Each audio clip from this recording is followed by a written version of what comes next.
के साथ वक्त नहीं गुजरता, वो कुलीग्स के साथ वक्त गुजारेगा। किस तरह वो अपने आप को, मेरे नबी करीम सैयद आलम सल्लल्लाहु अलैहि वसल्लम ने ड्यूटी लगाई कि माँ बाप अपने बच्चे की तरबियत करें, उन्हें अल्लाह से जोड़ें।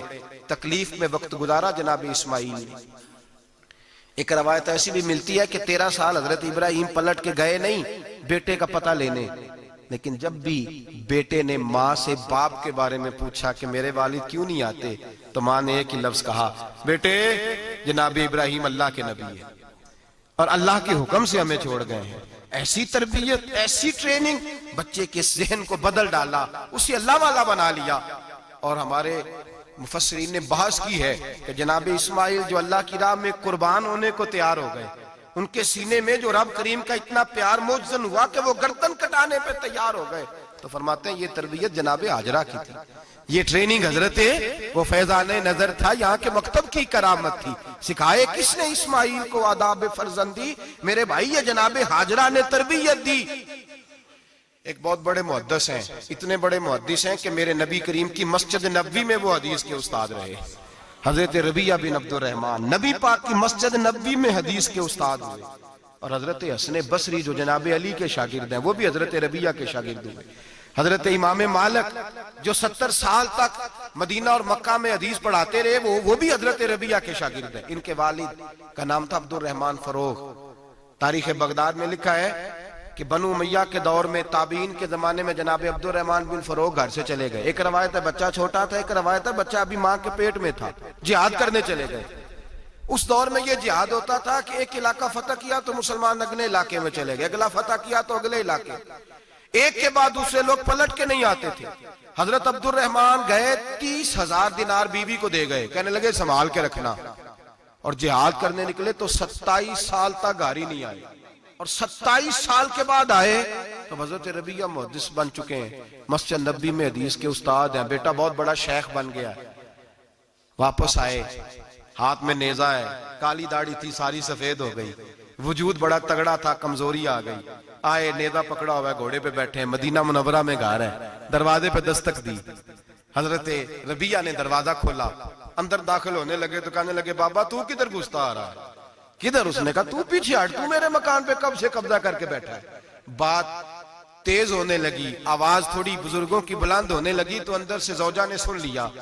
वो दरवाजे की ओर से देखने लगी तो पहचान गई, कहने लगी, रबिया पीछे हट जा, ये कोई गैर नहीं है, तेरे वालिद गिरामी है, ये तेरे वालिद है। अंदर आए, बाप बेटा मिले, असर की नमाज का वक्त हो गया, बड़ा रोए।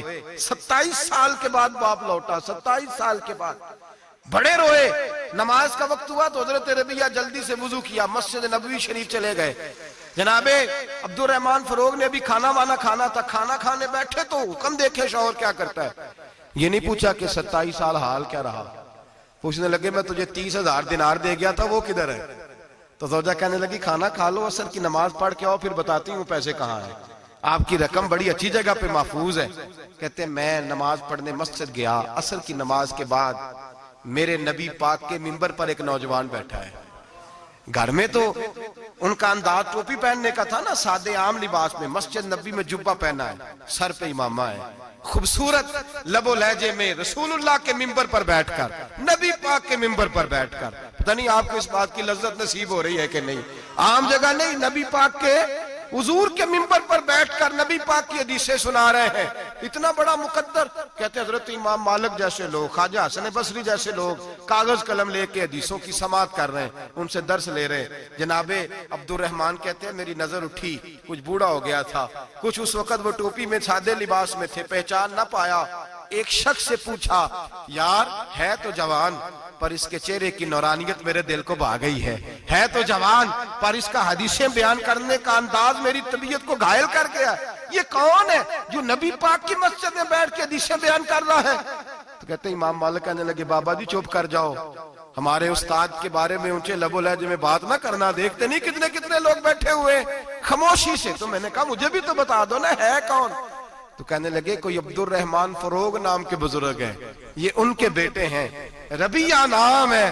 कहते हैं जब लफ्ज कहे तो मेरे आंसू छलक के बाहर आए और मैं हुजूर की मस्जिद में गिर गया और रोने लगा कि यहाँ और मेरे रसूल पाक सैयद आलम सल्लल्लाहु अलैहि वसल्लम के मिंबर पर और मेरा बेटा। कहते मैं तड़प के घर गया, और घर जाके मैंने अपनी बीवी को जब देखा तो मेरे आंसू निकल गए।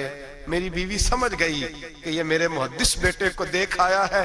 कहते हैं बीवी रो के कहने लगी, मैंने आपके 30,000 दिनार आपके बेटे को मुस्तफा करीम की हदीस का उस्ताद बनाने में खर्च कर दिए। मैंने वो 30,000 दिनार खर्च कर दिए, 30,000 दिनार आपका बेटा मैंने।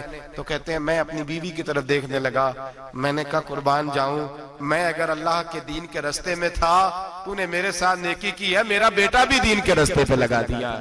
मेरे भाई अल्लाह से जोड़ा, अल्लाह से जोड़ा। उन लोगों ने अपनी औलादों को रब करीम वाला बनाया, उन लोगों ने अपनी औलादों को। और फिर जब इरशाद फरमाया कि छोटी छोटी बुराई, एक लुकमा हराम से भी वो लोग बचे।